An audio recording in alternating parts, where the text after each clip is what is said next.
Sa ceacht seo, be muid ag fólam faoin factor coitin is airde, an FCA, agus an ulraí coitin is lú, nó an ICL. An factor coitin is airde. Find factor coitin is airde de 24 agus 10. Sa ceacht roimh seo, dul muid an dóil le fáid factory de ever, tríd Perry factory a aimsú.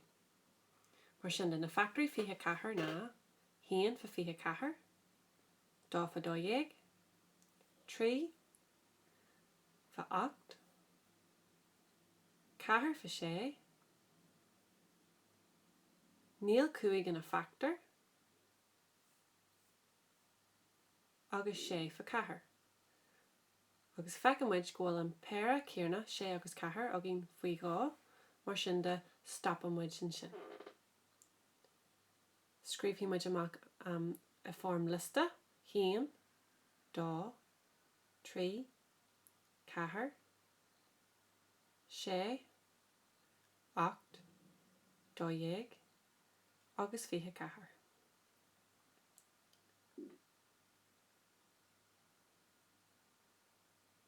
Deannaigh muid an rud céarna anois don na factory de 10. Scríbhí muid an factor amach I Barry. 1 fa 10, 2 fa 5, níl 3 in a factor, 4 fa 6, 5 fa 8, níl 6 in a factor, níl 7 in a factor, agus 8 fa 5. Agus bhfuil muid leis an péra factor sin hana híon, mar sin de stopí muid an sin. Agus anois, tá muid gáil iad a scríbh amach I form lista.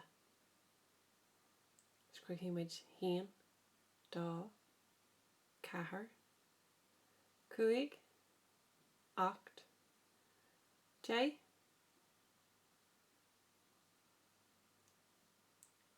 5 agus 10.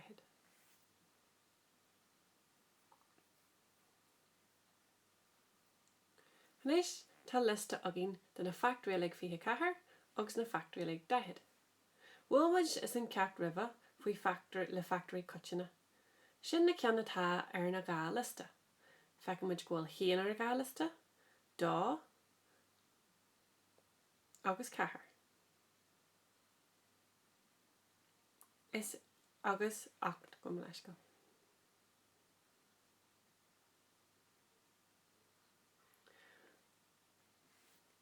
Ach tá muid inne géirí an factor coitin is airde a ail. Is é sin an ceann is mó ar na gá lista. Tá sé inta silir le feiceáil gur sin 8. Mar sin de is é I 8 an factor coitin is airde, nó an FCA más barlaat.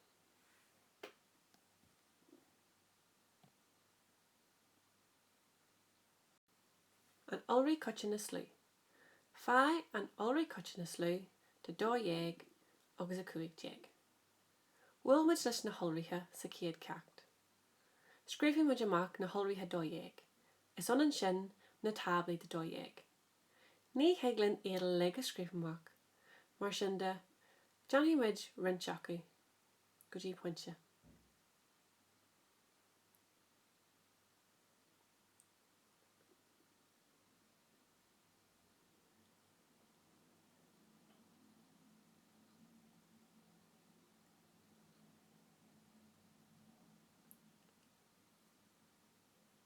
Sin an céad J ulraí de chuide 2. Deannaigh muid an rud céanna anois de 5.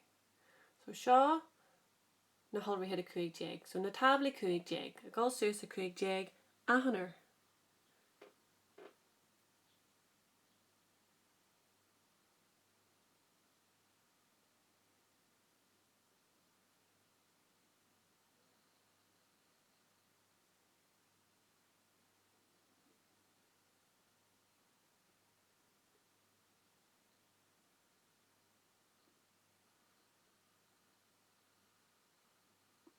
Anis, heglan pick amach na holrithe coitina. Is é iad sin na hebhrithe atá na gá lista.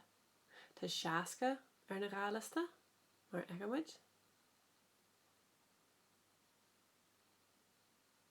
Tá céad fiche na gá lista. Leis an olraí coitin is lu, is é sin an ceann is lu atá na gá lista. Mar sinnda is é seasca an olraí coitin is lu de 2 agus 5 nó an ICL.